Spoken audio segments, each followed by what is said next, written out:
Abacuque 2,4, eu estou lendo na NVI. Diz assim o texto: escreva, o ímpio está envaidecido, seus desejos não são bons,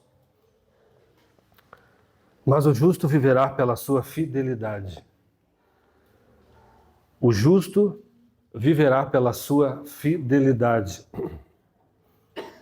Eu quero falar hoje sobre a palavra emunar. Muitas pessoas perguntam o que significa emunar, e eu quero falar um pouquinho sobre isso. E antes eu quero te perguntar, para você refletir, você é uma pessoa de fé? Você se considera uma pessoa que tem fé? E se eu perguntar, qual é o tamanho da sua fé? Se tivesse um instrumento que a gente pudesse medir o tamanho da fé, que tamanho teria a nossa fé se a gente pudesse medir? Jesus algumas vezes disse para algumas pessoas, homem de pequena fé. Para outras pessoas ele disse, você tem uma fé muito grande. Se houvesse um instrumento que pudesse medir a nossa fé, o que é que esse instrumento diria? E é sobre isso que eu vou refletir também, vocês já vão entender. A palavra emunar se repete 49 vezes no Antigo Testamento. E de acordo com a raiz dela, ela tem mais de um significado. Tá? No Novo Testamento, a palavra emunar foi traduzida por fé. Não existe a palavra fé no Antigo Testamento. Existe a palavra emunar, que nesse caso aqui significa fidelidade. Paulo, que vai traduzir nas suas cartas a palavra emunar por fé. É ele que vai dar esse novo sentido, essa nova dimensão para essa palavra. Só que emunar, fé, na mente de Paulo, tem uma dimensão mais profunda do que tem para nós hoje. Hoje, para nós, fé virou basicamente pensamento positivo. Ó, tenha fé que a vaga é tua. Tenha fé que a fulaninha que é tua, você vai casar com ela. Tenha fé que a porta vai se abrir. E nós limitamos muito esse termo. Mas na mente de Paulo, que é um rabino, a palavra fé tem um conceito muito mais amplo do que a gente pode imaginar. E quando Paulo pensa em fé, Paulo está pensando em emunar. É uma palavra que vem do hebraico. E ele vai usar essa palavra 3 vezes, Paulo, no Novo Testamento. Eu quero voltar um pouco para o Antigo Testamento para a gente entender esse termo. No Antigo Testamento, a palavra emunar, ela tem basicamente 4 significados. O primeiro deles é fidelidade, confiabilidade.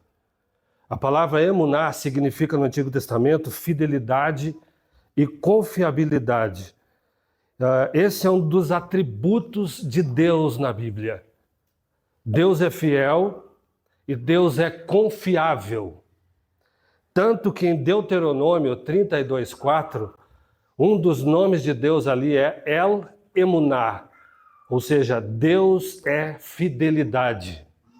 É um dos nomes de Deus. E esse é um dos aspectos que nós encontramos, queridos, em verdadeiros amigos. Pessoas que são de confiança e pessoas que são leais, pessoas que nunca se afastam, pessoas que não voltam as costas, pessoas que nunca nos desamparam. Então Deus é emunar. Quando você vê um carro na rua escrito Deus é fiel, no original nós estamos entendendo que Deus é emunar, porque Deus é 100% confiável. Deus é fiel. Quando a gente fala em Deus é fiel, a gente precisa entender isso. O Salmo 100, verso 5 diz que a emunar de Iavé, do Senhor, é de geração a geração. A fidelidade de Deus se estende por todas as gerações. É isso que diz a palavra de Deus. Mas emunar também é aquilo que Deus espera de nós. nas Escrituras. Deus espera emunar daqueles que o seguem. O justo viverá pela sua emunar. O justo não vai viver porque ele confia em Deus, mas ele vive porque ele é fiel a Deus. O justo, ele precisa ser fiel a Deus. A ideia do texto é essa. E Deus espera de nós que nós sejamos fiéis e leais a Ele. Há um texto lá no livro de Reis, 1 Reis, quando eles estão construindo o templo e eles pedem contribuições para o povo, a Bíblia diz que os administradores de dinheiro, de tudo aquilo que era trazido do templo, estava a cargo de homens de confiança.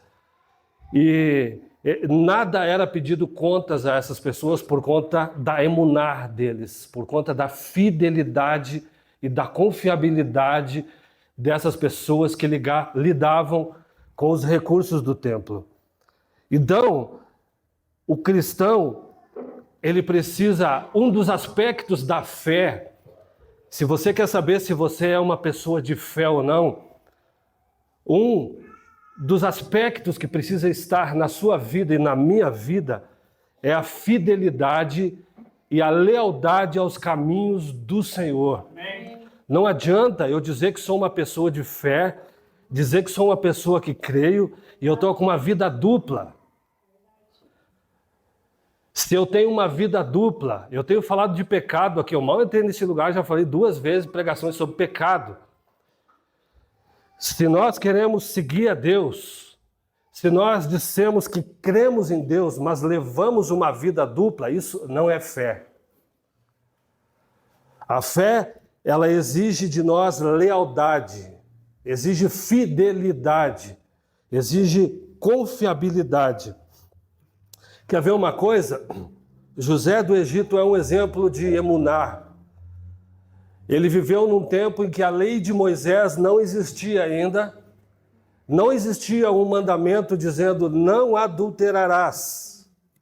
Mas muito antes disso, ele teve uma oportunidade para adulterar e ele caiu fora, ele fugiu. Ele se manteve fiel a Deus, ele se manteve leal a Deus, porque ele disse, eu não vou pecar contra o Senhor. Esse nível de confiabilidade, de lealdade, de temor, no Antigo Testamento se chama emunar. Agora, um outro aspecto da palavra emunar, uma forma como ela é usada nas Escrituras, é para falar de firmeza e de constância. A palavra emunar é usada em Isaías 22, 23, quando Deus dá uma palavra para Eliaquim, dizendo que ele seria firme como uma estaca. Ele ia ser firme como um prego, como uma estaca que prende uma barraca. Ou seja, pode vir ventos e tempestades e ele vai estar firme, vai estar cravado ali como uma estaca bem firmada. Crer em Deus, um segundo aspecto, é estar firme com Deus.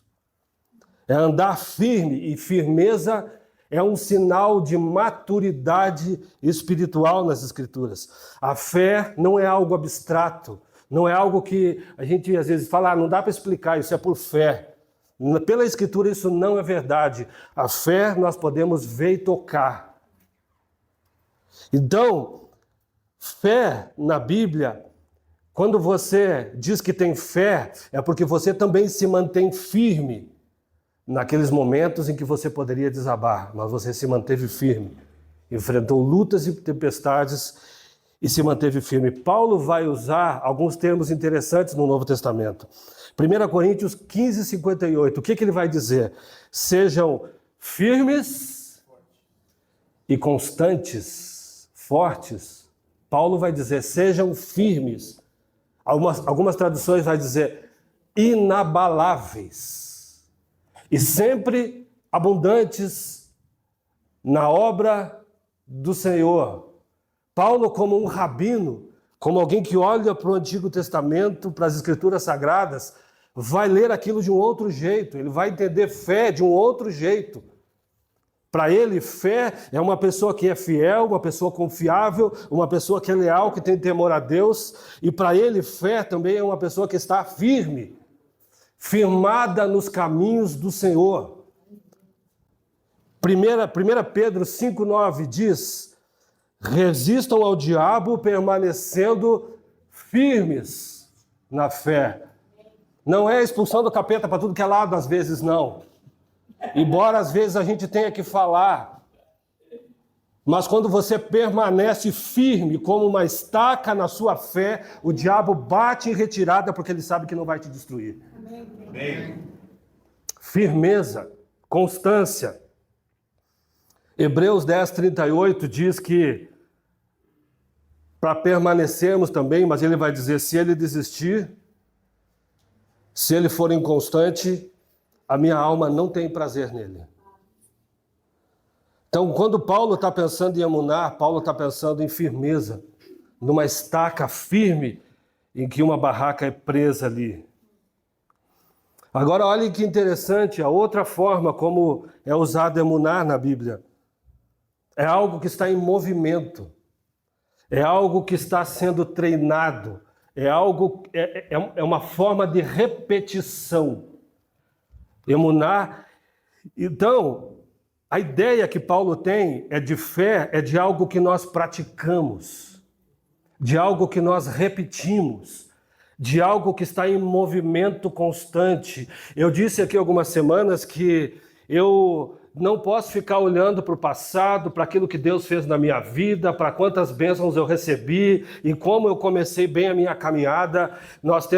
Eu disse o seguinte, nós temos que continuar correndo bem a nossa corrida hoje, temos que estar correndo bem a corrida semana que vem. Ano que vem eu tenho que estar correndo bem a corrida e sendo fiel a Deus. Daqui a 5 anos eu tenho que estar correndo a corrida e sendo fiel a Deus. É algo que está em movimento, é algo que está em repetição. Eu não posso viver de bênçãos do passado ou de glórias do passado. Deus ainda tem um futuro pela frente. Deus tem um presente, tem um futuro, e nós precisamos permanecer firmes, constantes, mas sempre na presença de Deus. Paulo vai entender isso. Essa fé que é movimento. Sabe o que ele vai dizer? Tiago diz na sua carta, em 2,17, mostre-me as suas obras, ou seja, aquilo que você pratica, e eu te mostro a minha fé. Me mostre as suas obras, porque é com as suas obras, é com aquilo que você pratica, que você demonstra a sua fé. É com a tua vida. Não é com o que você fala, é com a tua vida, com aquilo que você põe em prática, que você demonstra o nível da sua fé. Eu posso ser um crente com um testemunho maravilhoso, falar, conversar, citar a Bíblia, e a minha vida ser um péssimo testemunho. Você é uma pessoa confiável. Quando você dá a tua palavra para alguém, você é confiável. Se você der a tua palavra para alguém, as pessoas podem confiar na sua palavra. Seja lá outra coisa. Confiabilidade. Mostre-me a tua fé através das obras que você pratica, da vida que você leva. É isso que Paulo vai entender. E Jesus fala, né? Todo aquele que ouve as minhas palavras se pratica, esse é considerado como uma pessoa sensata, que construiu a sua casa sobre uma rocha. Agora, quem ouve as minhas palavras e não as pratica, esse é uma pessoa insensata, que construiu a sua casa sobre areia, e aí quando vier tempestades, bye bye. Tchau. Gente, eu tive uma experiência com Deus ano passado. Eu quero viver coisas novas com Deus hoje. Eu quero viver coisas novas com Deus mês que vem. Eu quero viver novidade de vida ano que vem. É isso, movimento. Movimento. Deus tem mais para você hoje. Deus tem mais para você hoje. Para de se isolar. Para de se isolar, de achar que acabou. Para de olhar para o retrovisor, de olhar para a ferida do passado, de olhar para o que não deu certo no passado. Deus tem novidade de vida hoje. A Bíblia fala que Deus, quando derramasse o Espírito Santo, o que é que ele faria com velhos? O que é que ele faria com as pessoas velhas? Elas ficariam na rede descansando? Os velhos sonharão, gente. Com Deus, velho sonha, olha para o futuro e ainda sonha, ainda produz. Tem vida, vida que brota. Isso é emuná, vida constante sendo renovada. O último aspecto que eu quero mencionar dessa palavra tão rica na língua hebraica é o aspecto de ter certeza, de ter convicção de alguma coisa. A palavra amém, que a gente costuma falar toda hora amém, é a mesma raiz da palavra emuná, são a mesma palavra. E a palavra amém literalmente significa nisto eu me agarro. Não é que dê certo, tomara que dê certo, amém, que assim seja. Quando nós falamos amém, literalmente o termo quer dizer nisto eu me agarro. Nisto eu estou firmado. Nisto eu me agarro. Nisto eu me agarro. Então, quando Paulo fala, eu estou falando que Paulo escreveu Hebreus, mas ninguém sabe, né? Hebreus 11:1 fala que ter fé é ter certeza de alguma coisa. Fé, ele diz, é convicção de alguma coisa. A Bíblia de Jerusalém traduz Hebreus 11:1 como a fé é uma posse antecipada daquilo que eu espero. Então, gente, a fé é como um portal que você entra noutra dimensão e você chama coisas que não existem para a terra hoje, para a sua vida. É como se você entrasse num outro portal. Eu tenho convicção de algumas coisas. Eu estou agarrado em algumas coisas. Isso é ter fé. É crer que alguma coisa já existe, mesmo que não esteja na sua mão ainda. Eu me lembro quando nós orávamos em casa, nós ensinamos algo para o Levi, para a Ruth, mas o Levi sempre repetiu isso várias vezes, né? Quando ele estava pedindo alguma coisa e ele falava assim, não está na minha mão ainda, mas eu sei que eu já tenho. Sei que eu já ganhei. Sei que já é meu. Não estou vendo ainda, mas está no correio. Vai chegar. Quando nós falamos que a nossa salvação é pela fé, nisso eu me agarro. Nisso eu estou firmado, eu não estou ancorado nisso. Então, emunar é ter certeza, é ter convicção, é estar agarrado a alguma coisa. E aí, quando eu perguntei qual o tamanho da sua fé, tendo essa perspectiva, você tem um relacionamento de confiabilidade com Deus? Você tem essa confiança e você também é uma pessoa confiável e leal a Deus e a seus caminhos? Você consegue se manter firme nos dias da tempestade, como um prego, como uma estaca cravada na terra? Amém. A nossa fé está em movimento. Gente, quanta coisa a gente sabe e não coloca em prática. Quanta coisa a gente sabe que a gente não pratica. Nós sabemos a importância de ler a Bíblia. Nós sabemos a importância de uma vida de oração. Mas se a gente pudesse olhar para a nossa vida e dizer quantas pessoas de fato são pessoas agarradas à palavra e à vida de oração, nós não conseguiríamos medir isso.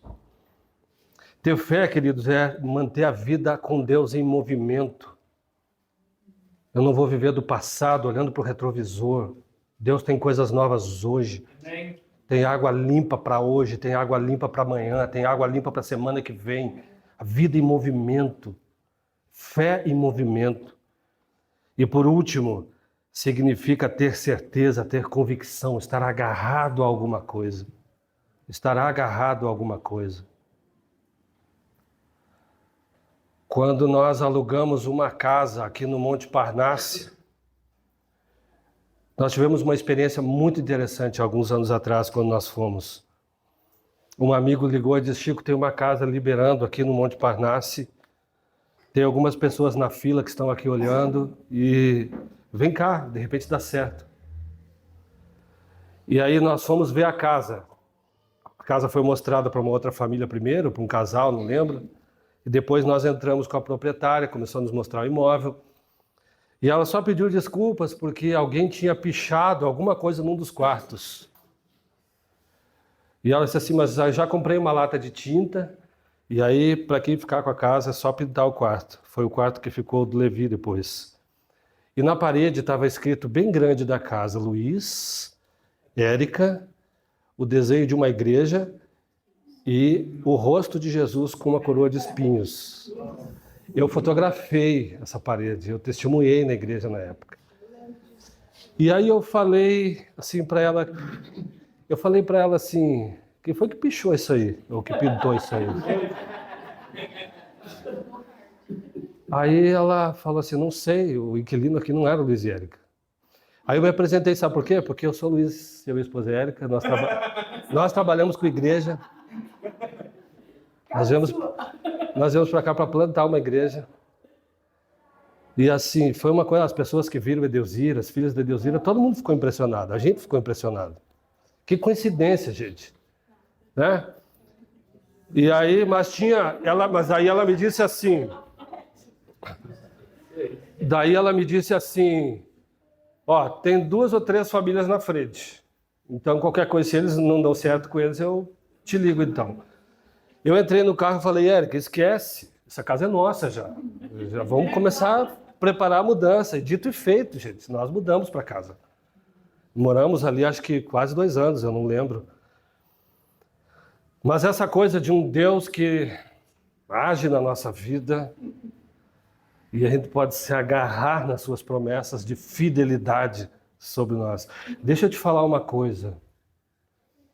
Preste bem atenção no que eu vou te dizendo. Deus nunca vai te abandonar. Amém. Porque Deus é fiel. Você pode estar sem emprego. Você pode estar sem nenhuma segurança aqui nessa terra. Deus nunca vai te abandonar. Sabe por quê? É isso que significa a fidelidade dele. Tem um texto, eu disse que ia ser rápido, mas a gente não consegue. Eu aprendi com o meu professor de grego, professor Enéas, pai do Samuel. Tem um texto de Hebreus que me marcou muito, quando Deus fala para o seu povo: nunca, jamais te abandonarei. Nunca, jamais te abandonarei. Essas 2 palavras estão juntas para enfatizar nunca, jamais. Mas a palavra nunca, na língua grega, ela é uma palavra que nega uma possibilidade. E a segunda palavra na língua grega é uma palavra que nega um fato. Ou seja, Deus nunca vai te abandonar, não existe possibilidade disso acontecer. E isso é fato, nunca aconteceu e nunca vai acontecer.